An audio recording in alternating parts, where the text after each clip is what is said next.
The beams of the longship creak and moan as it cuts through the cold water, heading north, towards a fog-enshrouded land of pine-forested mountains and icy fjords. A lone figure stands at the prow, looking out at the approaching land. His ghost white hair whips in the northern wind, and as the ship tosses up and down on the waves, he leans unsteadily on the strakes, favoring one leg. Absent-mindedly, he reaches down and rubs the bad leg, as though trying to nullify the old wound that still plagues him after all this time. A gnarled northern sailor, the ship's captain, picks his way across the deck towards him. There it is at last. The ragged coast. If all goes well, we should reach it by nightfall. The white-haired man nods absently, his mind far away. You have been silent since we found you, stranger, clinging for life to that broken spar. I don't know which fates plucked you up and tossed you into the Northern Sea, nor do I know which ones allowed us to find you in uncharted waters far from any lands I know. But only a man of extreme will could have survived such an ordeal. I'd wager the iron in my spear that such a man has a purpose. The white-haired man returns his eyes to the shadow of the coastline, drawing ever nearer. The only purpose worth having. A vow.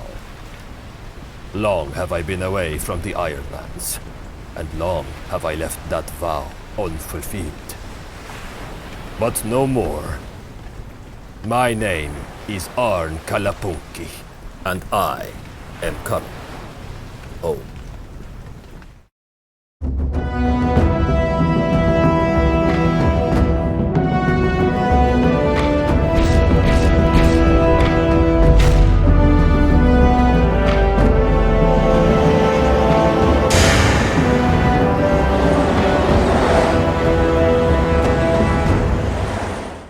Well, hello and welcome back once again to Me, Myself, and I, Season 2. I am, as always, your GM, host, and player, Trevor Devall. Thanks for tuning in to Season 2 of Me, Myself, and I, the long-awaited Season 2 of Me, Myself, and I. We are going to be following the continuing adventures of Arn Kalapunki as he heads north to the Ironlands there to fulfill a vow, the likes of which we don't exactly know yet. We will discover what that vow is. Now, we will be using the Ironsworn system. So as Sean explains in the book, in order to make any move, you make an action roll, which is you take a d6, you add your applicable stat and any modifiers, and you compare that to the result of two different d10 rolls. Those are called the challenge dice. If your total number of the d6 and your mods and your stat is over both of the numbers on the d10, you get a strong hit. This is basically a yes and result. In other words, yes, you succeed, and you probably get a little something extra on the side. If your total score is over only one of those d10 results, then that is a weak hit. You could consider that a yes but result. In other words, yes, you succeed, but there is a slight complication that goes along with it. And if your action score, if your total of the d6 and your stat and modifiers equals or is less than both of the d10s, that is a miss, and at which point you have to pay the price. Now, if those d10s come up the same number, that's called a match. And what that means is there's something interesting that happens. It could also be an opportunity to roll a random event, depending on how you want to handle the situation.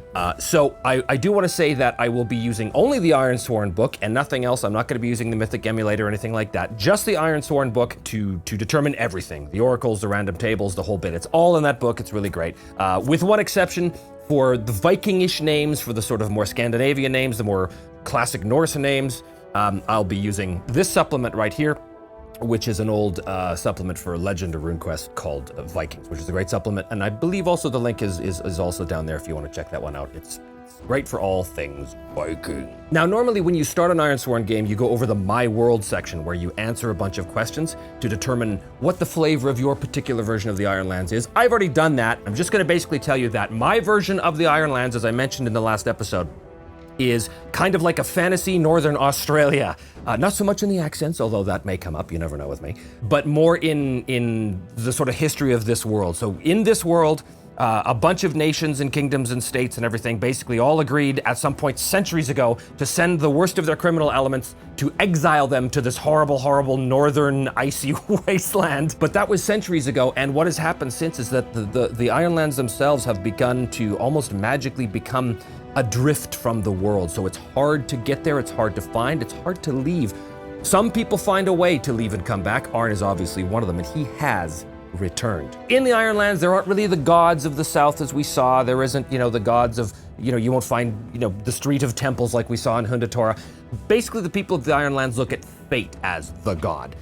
So people do kind of pray to fate, but they also understand that fate is a rather deaf goddess, so she does not listen very often. But that's about the closest we get to religion in the Ironlands, as far as the Ironlanders themselves are concerned. Magic does exist, but it's much less overt than it is in the South. Here, magic works very differently. It's only largely conducted by mystics, people who have special connections with the spirit world or with the, no one really has an explanation for it. They're considered witches most of the time. They don't burn them at the stake or anything like that. Well, maybe some villages do. I guess we'll find out. We'll ask the oracle tables and see if that's the case. The point is that, Matt, you're not going to see a bunch of wizards running around hucking fireballs at each other. Arn is composed, as we saw in the 6th episode, I believe, of the supplemental series I did, of stats and assets, basically. Stats are Edge, Heart, Iron, Shadow, and Wits. Again, all of his stats are, there on that episode. You can go and check that out. The thing about the assets, though, before we gave him Archer, Battle Scarred, and Honor Bound, I talked to Sean, the author of the game, afterwards, and he suggested that I add another asset just because Battle Scarred is a kind of asset you take. You don't really give it to a beginning character. You give it to someone to try and mitigate their maimed condition, which Arn definitely has. He has a maimed leg from his encounter with the creature, the demonic creature at the docks with Simon and Edbert. Oh, so long ago now, so long ago. But his leg is maimed, and so he took Battle Scarred in order to mitigate that. But what we're adding is the asset Wayfinder, and Wayfinder helps him, makes him like a better tracker, basically. Bonds are another thing. When you start a character, you give them 3 bonds. I'm gonna keep one open and available to sort of determine as we go, but I know for sure that the first bond he has, the first one he's gonna have is with his sister. I just sort of picked a random starting point, and I thought it would be interesting to add a family member right in. Now, a bond doesn't necessarily mean that he's, all lovey-dovey with her. We don't know the nature of the relationship. We just know that they have a familial bond, a historical bond. Now, the sister, of course, needs a name. So I'm going to go to our Viking supplement here and roll on the female names. Her name is going to be Jorun. I have it in my head that she is a mystic. Somehow, so I'm just gonna go ahead and start with that. Jorun the Witch, we'll call her. Home village is his second bond. This now is where we're gonna go to the Ironsworn names, settlement names. And I'm gonna come up with a prefix and a suffix. Prefix, 11. Wolf. Suffix, 31. Wolfstone. So presumably that's where he thinks he's gonna find his sister. One of the other things you do when you start an Ironsworn game is that you give your character a vow, a background vow. This is the big story. This is the big sort of meta narrative of the character, what the character is trying to achieve. I am not gonna give Arn that vow right now. We know he has it. That's the whole reason why he came back to the Ironlands. But I'm not gonna give it to him right now. I want to wait to let that vow emerge in play, okay? But the other thing you do is give your character an initial starting vow.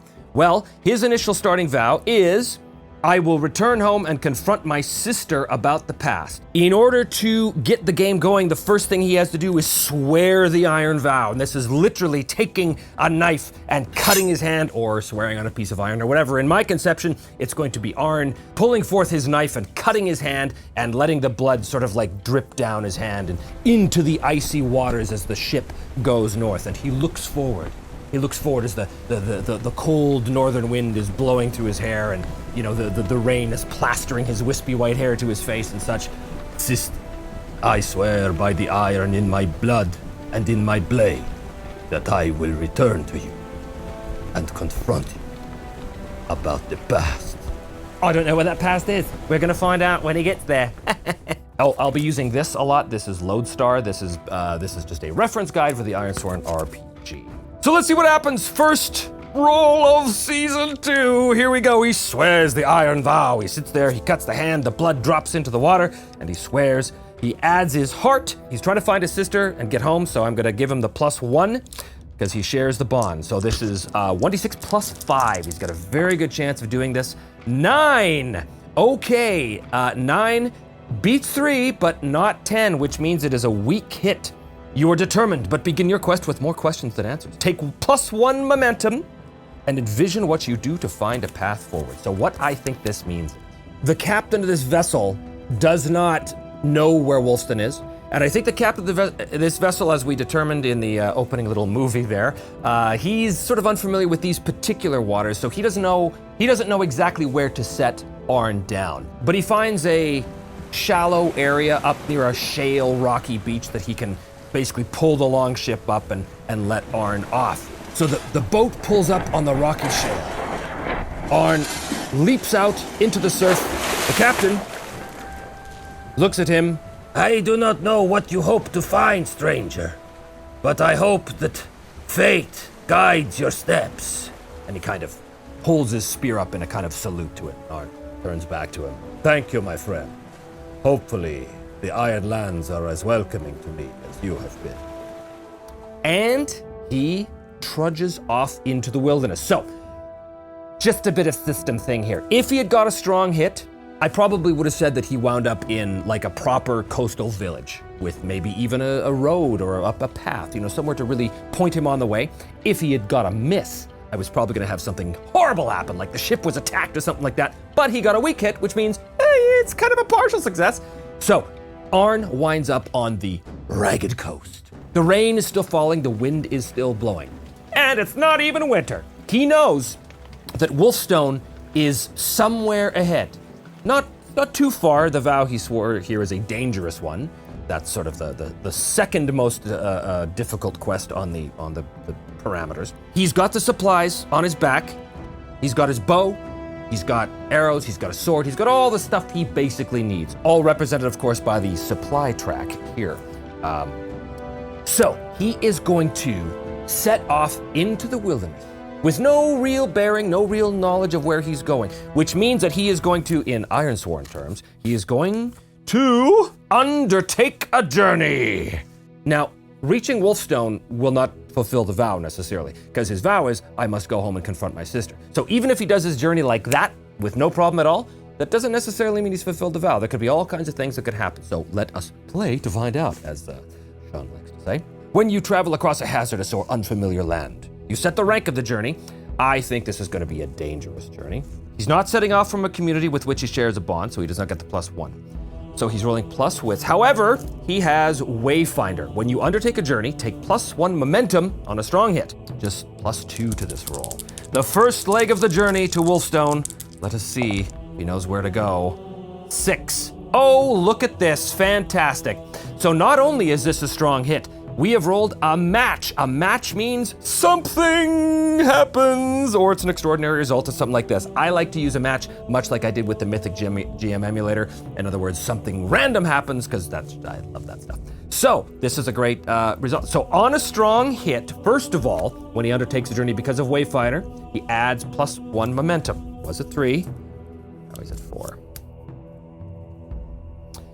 On a strong hit, you reach a waypoint. So I think he's going to make good use of his resources. He's going to mark progress. Now, when you mark progress on a journey, it is a dangerous journey, which means, in this game, that you mark 2 progress.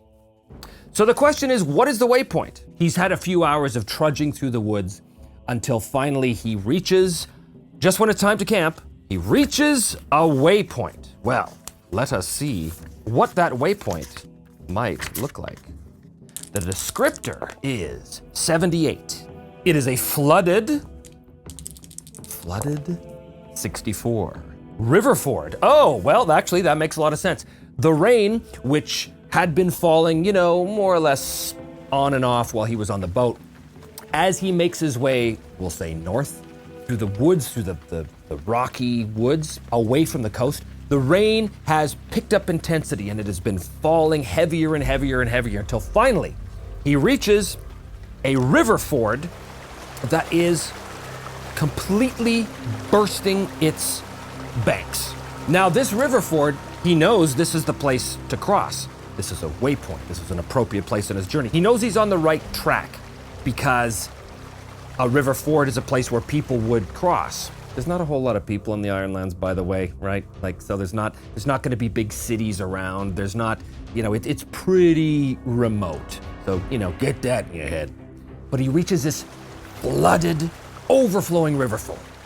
Well, he knows he's reached the waypoint, which is good. But now, I think this is a new obstacle for him. He has to cross this ford. He's going to grab like a big branch, a big stick off of a tree, and basically use it to probe ahead of him as he sort of moves from one kind of slippery rock surface to another, trying to get across this ford. Because remember, this is a river ford, so there are big stones and everything like that where people, and animals and all that kind of stuff would cross naturally. So it shouldn't be too difficult to do. This is face danger. This is a face danger move, and he is going to be doing it with agility and precision, which is edge. Yes, his leg is maimed, but that's not going to affect him so much right now because the maimed condition has already been built into the Ironsworn rules for him. He has marked a bane, which is maimed, and he's, it's already taken care of. Nonetheless, he does very carefully limp his way across from stone to stone. Let's see if he does it. He's rolling plus edge,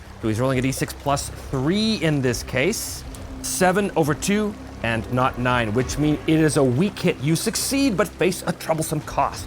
Yeah, I think what happens is, and this is where his maimed leg comes into it, so he is moving his way across this flooded ford. The overflowing river is rushing past him in a torrent. He's, trying not to slip and fall, but it is in fact his maimed leg that eventually kind of slips out from underneath him. He drops into the water.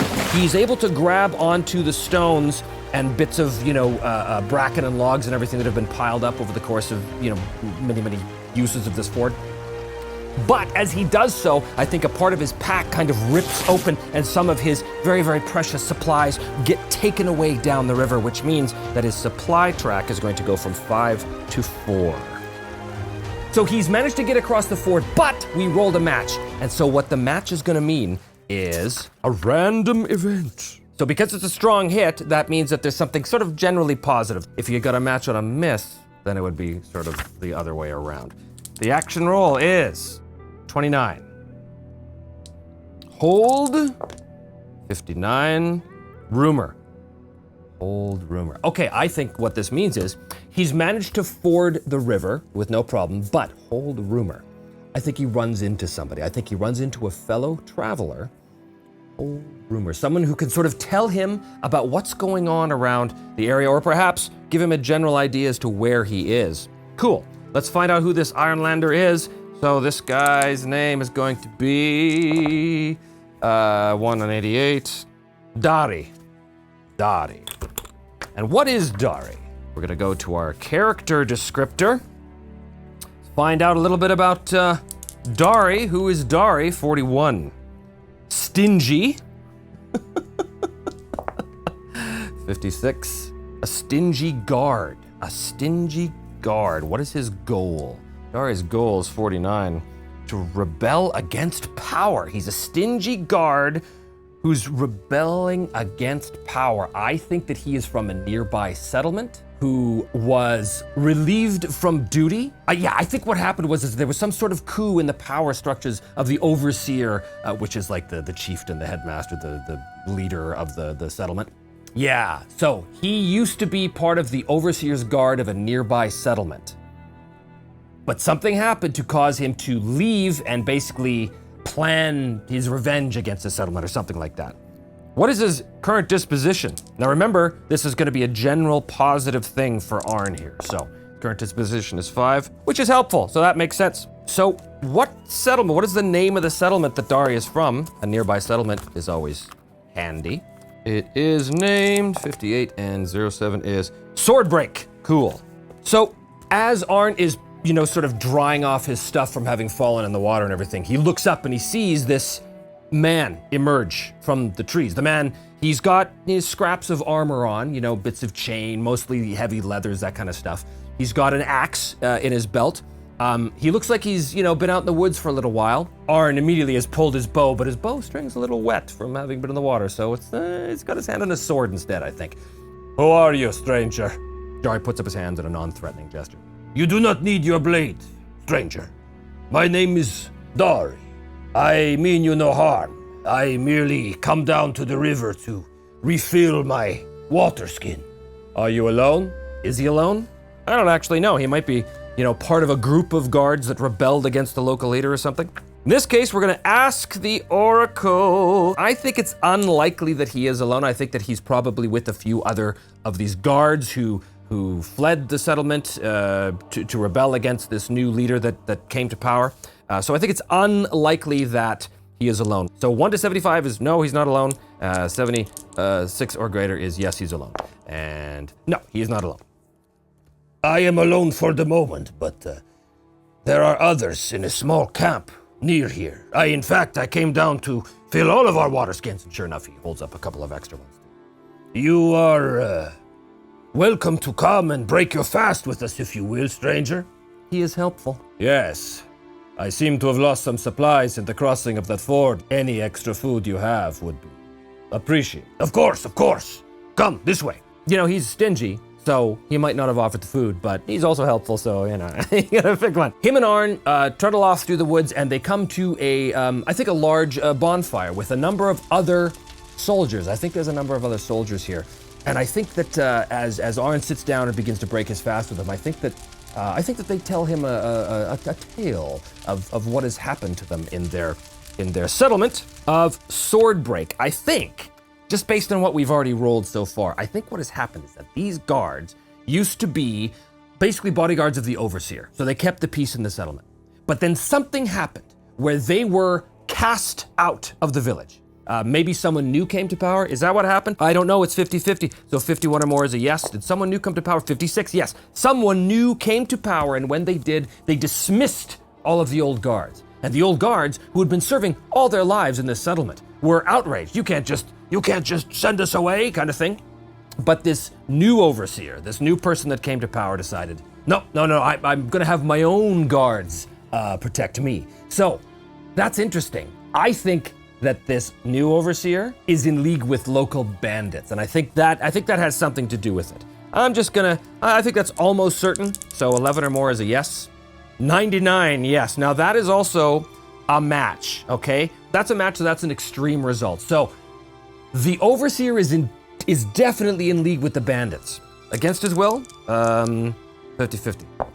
No, not against his will, which means that the new overseer has specifically recruited the help of these other bandits, has come back to town. Something happened where he basically kicked out the old guard to install his new retinue. I don't imagine that the villagers were particularly happy about this, but basically these guards have been ousted and have gathered together in the woods to decide, no, this is wrong. They're going to go and take out the overseer's guards and get their rightful positions back, and then probably deal with this traitor overseer. Arn is sitting around here with a couple of these guards. This is Dory, and these are the other guards.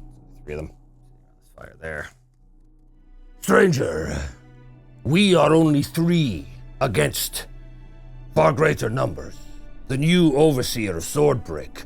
We believe that he is in league with bandits, and that these men who have now replaced us as his bodyguards are in fact the same bandits that have been raiding our stores for the past several months. It is our intention to return to Swordbreak, oust these bandits and this traitorous overseer. That sounds like a noble pursuit. Indeed it is. Perhaps you could join us.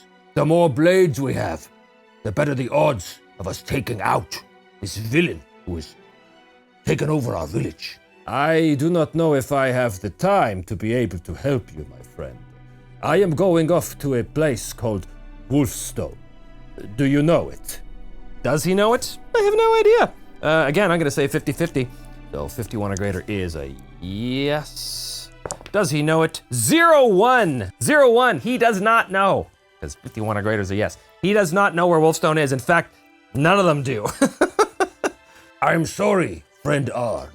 We do not know this place of which you speak. Of course, in the Ironlands, there's not a lot of great, transportation routes and stuff like this. And communication probably is pretty, slim too. So it's not that big of a surprise that he doesn't actually know. Arn kind of, sighs heavily, thinking, I was hoping that this would, somehow help me on my journey. But now the question is, does Arn want to stick around and help these guys? Is he in a big hurry to get home. Well, he's been away for a few years already. I don't imagine another a week or two, or however long it's going to take, is going to make much of a difference. But he does say this, Friend Dari, or any of you for that matter. You do not know where the settlement of Wolfstone is, but have you ever heard of Jorun? Jorun the Witch? I think because they haven't heard of Wolfstone, it's also unlikely they've heard of Jorun. 86! Okay, so 76 or greater is a yes. So in fact, one of them, this fella here, turns to him. Jorun the Witch. Yes, I have heard that name before. Really? Do you have any news of Jorun? No, the last I heard of Jorun the Witch, she was... 9, defeat, 92, loss, defeat, loss. Ooh, I don't think that's very good. Jorun the Witch.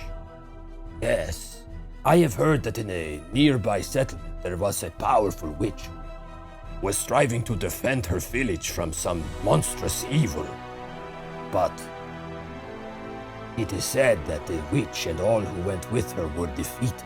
In fact, Loss. it is said that no one had heard from her since the battle. This is obviously bad news to Arn. It could represent a pretty significant setback, and also what I think it means is that he might be now in a more of a hurry to get home and find out what happened. You should know that Jorun the Witch is my sister, and my mission is to find her. But if you say that she has been lost after a battle, then I'm afraid I cannot stop to help you. I need to return home and find her. Is there a chance, because that would be interesting, is there a chance that the defeat and loss of Jorun is somehow connected with the bandits that took over Swordbreak? Actually, I think that's kind of cool. So let's make it likely. So 26 or greater is a yes result. Oh, 99, and it is an extreme result because we have a match again. So great. What is the connection there? His sister went out to fight a monstrous evil. It's a match, so that monstrous evil, I think, was the bandit leader. Yeah, okay. So I think what it is, we need to give this new overseer of Swordbreak a name. I'm gonna use the Ironlander name generator here. The new overseer is Solana, which sounds to me like a woman. I think Jorun, I think Arn's sister, went out with a couple of good solid warriors to try and confront Solana and the bandits, but they were overwhelmingly defeated, and I think what Dari says. Can you give me a description of this witch? And of course, Arn gives a description of his sister. I'm not exactly sure what she looks like, but the description that he has, he gives to Dari. I remember when Solana came and took over the village and dismissed all of us outright on threat of death. She had with her a number of captives. Among those captives was a woman who looked very much like the person you describe as your sister. Well then, friend Dar, I see that our paths were meant to cross. I will come with you, and I will help you oust this tyrant, this Solana. So I'm not going to make this whole situation a separate vow. Instead, I'm just going to roll this into the vow he already has because the sister is already involved. So basically, just him coming across this information, I think, is going to count as a milestone, which means that he's going to be able to mark 2 marks on the progress track. We have been observing the village for some time, observing the bandits to see how they are patrolling. We believe that we know exactly what their patrol routes are, and we believe that we will be able to find a way into the village without alerting them. So your objective then is to sneak into the village and deal with this Solana without dealing with the bandits? That is what we were thinking, but if you have another idea, we are of course willing to listen. Well, how many bandits are there? It is likely that there are 6 bandits. 84, yes. So there are 6 bandits and Solana. Since there are more of them than us, it would not be wise to get involved in a pitched battle with them. So I believe your plan might be a good one. You also know your own village very well.